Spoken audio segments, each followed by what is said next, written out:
guys, and Merry Christmas. Yes, I am filming first thing Christmas morning because no one else is awake yet. So why not utilize the time? I meant to record this last night, and time got away from me because we had an incident in the kitchen involving an exploded ice pack on the floor, and took so long to clean up all the gel from that disaster. But anyway, that would be why this did not go up last night. But anyway, so I have one subscriber who's going to be very, very excited that I finally am reviewing this. Yes, Lawrence, I'm looking at you. I did this entirely for you. I did not forget. I promised you years ago that I would review this eventually. Today is the day. It's a Christmas miracle. We are talking about Jim Henson's The Christmas Toy, which I had never ever seen before.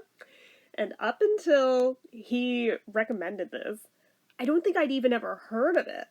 So, finding out there was a Jim Henson Christmas project I hadn't even heard of? Say what? I mean, there's ones that I know of that I hadn't seen, but I had not even heard of this one. It came out in '86, so I mean, I was only a year old, so to my defense, I can see how it slipped past me. But, it very much is a Jim Henson Muppets production, but without the usual Muppets. With the exception of a couple of brief appearances of Kermit. He's at the very beginning and the very ending. And he seems so out of place with the rest of these unique characters that showed up in this, and I don't know that they ever showed up in anything again, did they? Correct me if I'm wrong. I don't think they have. But it's so interesting hearing these very, classic Muppet voice actors in, all the roles of this, that, you hear it, you recognize the voice, you know these people, right? Like, the main character, Rugby Tiger, that is definitely Gonzo. That is absolutely Gonzo doing a slight accent. Apple the doll, oh my gosh, Allegra's window, she's doing the same exact voice, and I feel like I could be mistaken. Was she not also on Between the Lions?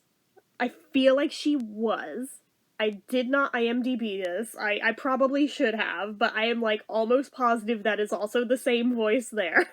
Or somebody is doing a really good impression, one or the other. But it is 1000% definitely the voice of Allegra's window. I know that for a fact. The doll even kind of looks like an early prototype for Allegra, if you think about it. There's also definitely the voice of Rizzo the Rat. I was like, oh, I see you, I see you. Oh, this is fun. But basically, the plot of this, it starts out with all these random toys in a kid's playroom asking if they're the Christmas toy. So it already kind of, sets the wheels in motion of what the vibe is gonna be. You kind of already get a little bit of backstory without needing the exposition that all of these toys at one point or another probably were the Christmas toy at some point in time.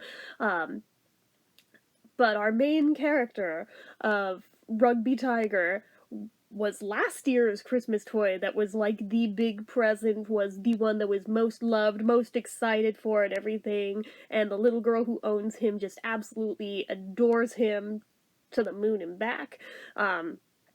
Apple the doll, which I love that these names sound genuinely like names that kids would come up with for their toys, because a lot of times, let's face it, kids don't come up with sensical names for a lot of their toys. Let's just throw that out there, because it's true, unless you are in the minority here who gave them normal names, or maybe I am for not giving them. I feel like this is genuine, though, because out of 10 nieces and nephews that I got, they all definitely do not give their toys normal names either, and I love that. I find it so endearing. I mean, one of my nephews, side tangent, has this little raccoon Beanie Baby. He named him Raccoona Matata. I shit you not. It's amazing. I love that so much. So much.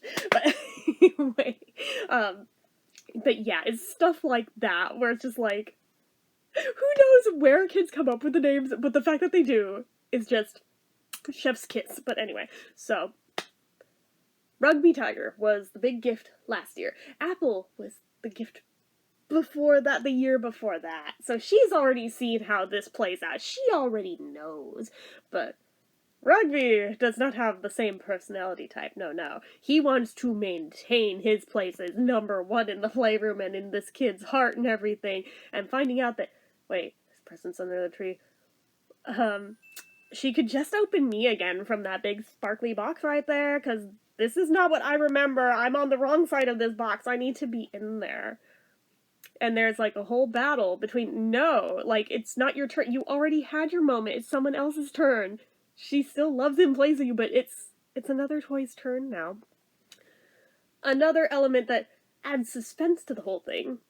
In the lore of the world building of this, when the humans are not around, the toys continue to play with each other behind everyone's backs. But the caveat is that if they are not back in the positions they were left in before the humans left, and they come back, that toy will now be frozen forever. They are no longer able to come to life while no one's looking, if that happens.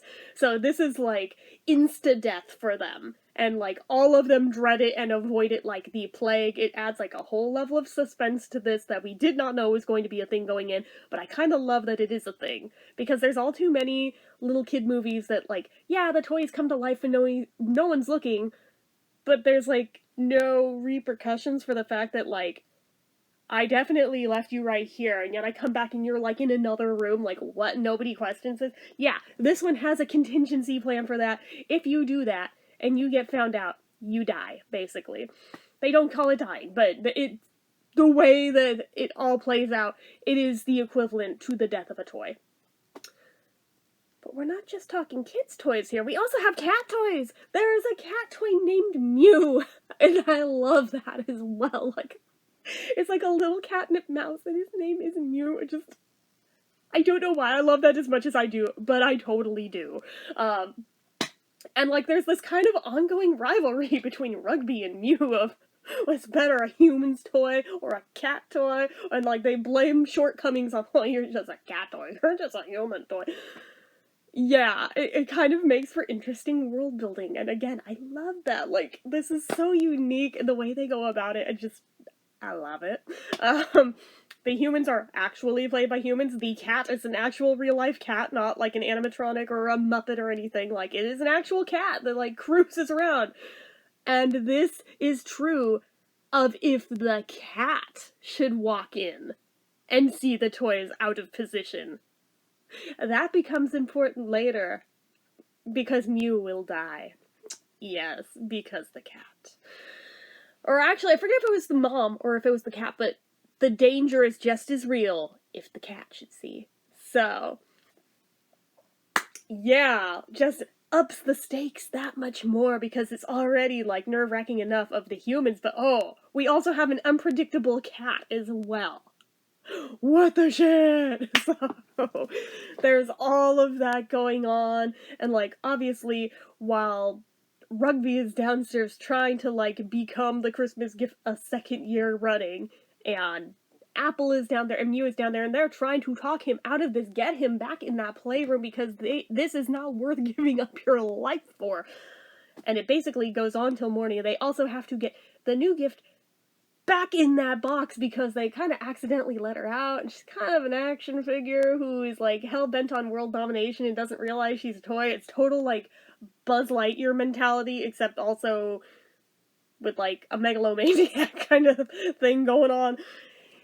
Yeah, so it adds, another level to this as well. They have to try to explain it to her that she is a toy and why she needs to get back in that box before morning, before anyone sees.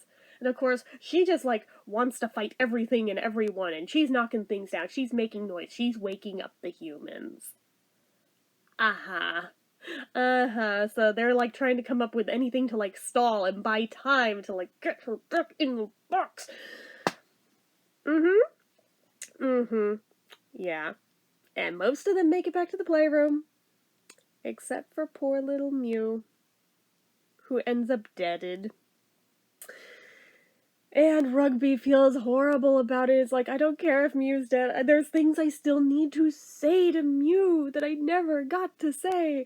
And there's like a whole sad song and like him pouring his heart out. And somehow, apparently this, I don't know if it's because it's Christmas magic. I don't know if it's just like magic tears magic. I don't know. Mew does end up coming back to life through some miracle, through some act of God. Who knows? Who knows? It comes back to life, but there's also a toy on the in the playroom floor, who earlier we didn't get to meet or anything, but we saw was lifeless, was basically made the example early on, that one is already deaded. It also comes back to life, so it's like, could be Christmas magic, I don't know, but kind of undoes a little bit of the suspense building that went on of, yeah, but if they're supposedly frozen forever, but that wasn't really forever. Whatever. It's cool. They come back. The presents are open. All is well. Even the cat gets a new toy, who is also named Mew, and it's cute. It's like a little crocheted version of Mew versus a knitted it's all adorable. I loves it. Just everything ends up happy in the end. Rugby accepts his place, even though he's sad seeing this kid kiss and love on the new toy. Although before she leaves the room, after saying I love you to that new toy, just like I love all of my toys. It's like, ah, right in the feels. I love that. I love that. Like, oh my god, I wish I had grown up watching this or, like, even knowing it existed. Because I think I was one of those kids who was legit convinced the toys came to life when I was not there. There was plenty of things I watched that all had that kind of plot line, so I was a strong believer in that. So this is kind of like right in my wheelhouse anyway, because I'm not 100% convinced. I don't still, on some level, kind of wonder if maybe, I mean, we can't prove it doesn't, but I'm sure somebody's gonna be a smartass in the comments be like, yeah, we probably could prove that, because if, like, you have a camera in your room, like, it could prove that they don't. Shut up. Shh. Let me have this. Anyway, so, it's really cute, it's really endearing, and I wish more people talked about this one, because I feel like, of the Jim Henson specials and movies and things, this one has been very swept under the rug and forgotten. Like, even the Emmett Otter one gets talked about more than this. Because, like I said, I had never even heard of it until it was recommended to me. So, why do we not talk more about this one? This one should be viewed by everybody as far as I'm concerned. It's very, very cute, very sweet. I loved it. I absolutely loved it. I would probably give it like a 4 out of 5, only because, like, Kermit felt so out of place with it, yet they felt the need to throw him in anyway. I guess just in case anybody forgot that these are Muppets, even though they don't look like your usual Muppets, they're still Muppets. See? We threw in one of the usual ones. I don't know. Between that and it felt like certain parts of it were drawn out a little too long that didn't need to be. So the pacing's a little off in some spots, but other than that, I don't really have a complaint with much of anything. This is very sweet and very cute. Yes, so if you can track it down, definitely recommend it. If you've never seen it, or if you have seen it, haven't seen it in years, I recommend rewatching it. So, anyway, there you go. I finally reviewed the thing. There you go. Christmas Miracles. Anyways, that is it for this one, guys. So, as usual, you know what to do. Before I say that, actually, this is to go improve to those of you who recommend me things and it doesn't seem like I ever get to them. It may take me years, but I eventually always get to them, so just saying. Anyway, so, you know what to do. If you like this video, go ahead and give it a like. If you're not already and you'd like to be, click subscribe, hit that notification bell icon so you never miss an upload, leave comments down below, make sure you're following my social media accounts, my Facebook fan page, my Twitter, my Instagram, my eBay, my Reddits, everything and more is all down below. And if you like what I do here on this channel and you'd like to help support it, the donation link, as always, is down in the description. Anyway, guys, till next time, see ya.